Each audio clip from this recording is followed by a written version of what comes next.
അപ്പോൾ ഈ ലോകത്തിൻ്റെ അധിപന്മാരൊക്കെ ആരാ?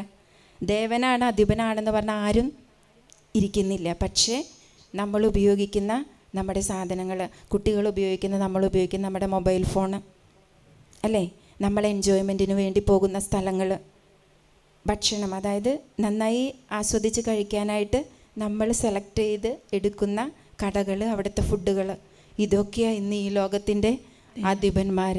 ഇവരാണ് നമ്മുടെ മക്കളുടെ മനസ്സിനെ കീഴടക്കിയിരിക്കുന്നത്, നമ്മെ ഓരോരുത്തരെയും കീഴടക്കിയിരിക്കുന്നത്. അങ്ങനെ കീഴടക്കിയിരിക്കുന്ന മക്കളുടെ മുൻപിലേക്ക് നമ്മൾ കൊടുക്കുന്ന വചനം, നമ്മൾ കൊടുക്കുന്ന വിശുദ്ധ കുർബാന, നമ്മൾ കൊടുക്കുന്ന കൂദാശകൾ, മത്തായിയുടെ സുവിശേഷം 7-ാം അധ്യായം 6-ാം വാക്യം, വിശുദ്ധമായത് നായക്കൾക്ക് കൊടുക്കരുത്, നിങ്ങളുടെ മുത്തുകൾ പന്നികൾക്ക് ഇട്ടുകൊടുക്കരുത്, അവ അത് ചവിട്ടി നശിപ്പിക്കുകയും തിരിഞ്ഞു നിങ്ങളെ ആക്രമിക്കുകയും ചെയ്തേക്കാം.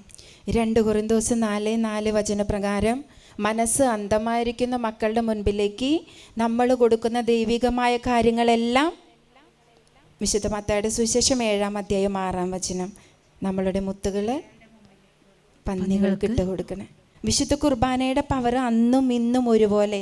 അന്ന് നമ്മുടെ ഈശോ നമ്മുടെ പാപങ്ങൾക്ക് പരിഹാരം വേണ്ടി ദൈവത്തിൻ്റെ പദ്ധതി പ്രകാരം കുരിശുമരണം വഹിച്ച് രക്ഷ നേടിയെടുത്തിട്ടുണ്ടെങ്കിൽ അത് എല്ലാ ദിവ്യബലികളിലും അത് അതിൻ്റെ പൂർവാധിക ശക്തിയോടുകൂടി നടക്കുന്നുണ്ട്. അതിൻ്റെ എല്ലാ അനുഗ്രഹങ്ങളും ഓരോ വിശുദ്ധ ബലിയിലും നടക്കുന്നുണ്ട്. എന്തുകൊണ്ട് നമുക്ക് സ്വീകരിക്കാൻ പറ്റുന്നില്ല?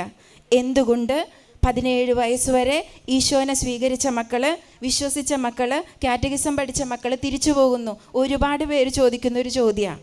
അതിനുള്ളൊരു ഉത്തരം ദൈവത്തിൻ്റെ പരിശുദ്ധാത്മാവ് തന്നെ.